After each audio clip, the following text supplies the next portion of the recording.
ان قوانین کے، اس کے تحت وہ بند نہیں کر سکتے. وہ بند کریں گے تو ان کے لائسنسز کینسل ہو جائیں گے. کچھ لوگ کہتے ہیں کہ متحدہ کا جو گڑھ ہے وہاں بھی جیو بند رہا، وہاں کے کیبل آپریٹرز نے بھی جیو بند کر دیا. واحد متحدہ قومی موومنٹ تھی جو جیو اور اے آر وائی اور دیگر چینلز کے صحافی جو مظاہرہ کر رہے تھے، اس میں ایم کیو ایم کے الیکٹڈ ریپرزینٹیٹو کارکنان بہت بڑی تعداد میں شامل ہو کر مظاہرہ کر رہے تھے. ان کو کھلوانے کے لیے، آزادی صحافت کے لیے، اور ایم کیو ایم آزادی صحافت پر یقین رکھتی ہے.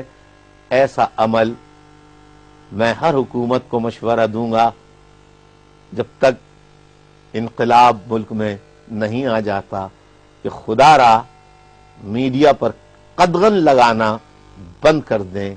یہ عمل آپ کے لیے فائدہ مند نہیں بلکہ آپ کے لیے انتہائی نقصان دہ ہوگا. پچھلے دنوں افواہیں آتی رہیں کہ آپ بیمار ہو گئے، ہسپتال میں داخل ہو گئے، پھر خبریں آئیں کہ شاید یہ ایک سیاسی بیماری تھی، آپ صدر زرداری سے ملنا نہیں چاہتے تھے، انہوں نے آپ سے ریکویسٹ بھی کی. سچ کیا ہے؟ نہ یہ بات سچ ہے کہ میں صدر زرداری صاحب سے ملنا نہیں چاہتا تھا، نہ یہ سچ ہے کہ میں بیمار تھا. ہاں، میں آفس میں موجود نہیں تھا اور مجھے ساتھیوں نے زبردستی کر کے ایک ایسی جگہ بھیجا تھا جہاں صبح دوڑ لگائی جاتی ہے، جہاں ایکسرسائز کرائی جاتی ہے. تو آپ کو صدر زرداری سے ملنے میں کوئی آر نہیں تھا؟ نہیں، کیا نہیں، کچھ ناراضگی ہے؟ نہیں. ناراضگی اس وقت بھی نہیں تھی، ناراضگی اس وقت بھی نہیں ہے. میں دیکھیے سہیل وڑائی صاحب، میں آپ کے توسط سے پورے پاکستان کے عوام کو بتا دینا چاہتا ہوں، الطاف حسین ڈرنے والا آدمی نہیں ہے.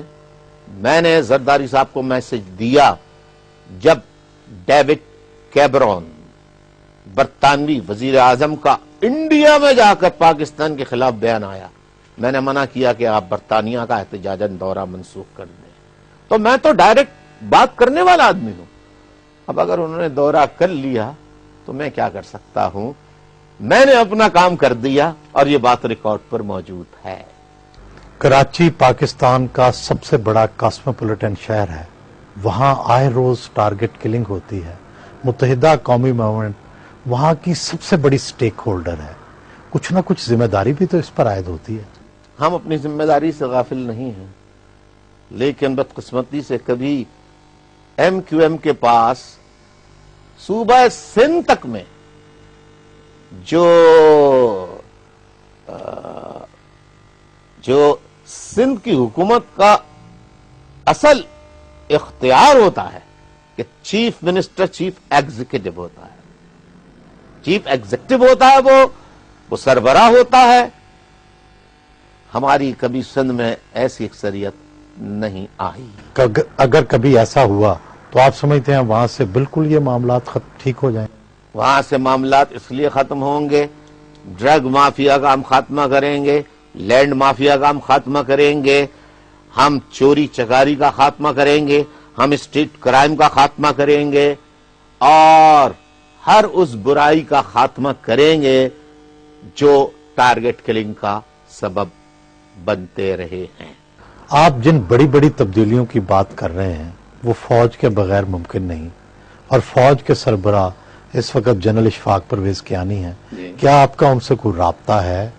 کوئی بالواسطہ پیغامات دیے جاتے ہیں؟ جی انڈائریکٹلی میری جب گورنر صاحب سے بات ہوتی ہے تو میں ان سے کہتا ہوں آپ کی جس سے بھی بات ہو، خواہ پریزیڈنٹ صاحب سے بات ہو، پرائم منسٹر صاحب سے بات ہو، چیف آف آرمی اسٹاف صاحب سے بات ہو، ان کو میرا سلام ضرور عرض کر دیجیے. تبدیلی کے حوالے سے بھی کوئی پیغامات کا تبادلہ ہوا ہے؟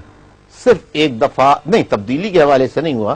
جب جی ایچ کیو پر حملہ ہوا تھا تو ایک دفعہ میری بات ضرور ہوئی تھی جس میں نے جن فوجی جوانوں نے جی ایچ کیو کو خالی کرایا تھا، اور اس معرکے میں جن جوانوں کی شہادت ہوئی تھی ان کے ایصال ثواب کے لیے اور انہیں خراج تحسین، خراج عقیدت پیش کرنے کے لیے فون کیا تھا۔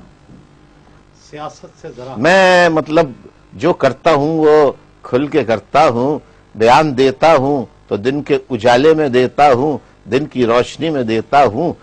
راتوں کو بیان دینا لیٹ نائٹ وہ میری عادت نہیں، اور راتوں کو چھپ چھپ کے ملنا میری عادت نہیں۔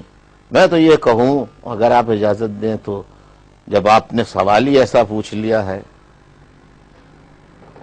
ایک میں نے طالب علم تھا تو ایک میں نے گانا سنا تھا، تو اس پہ ایسے ہی میں نے بنا لیا،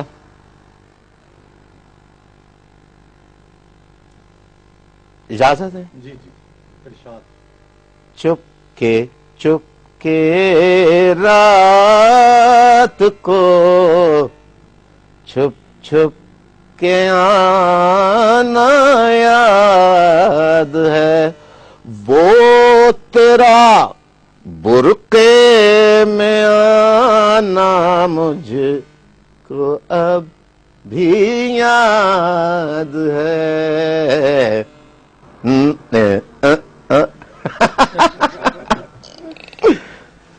بہت بہت شکریہ، بہت بہت مہربانی۔ وعلیکم السلام، آپ کو بھی بہت بہت شکریہ۔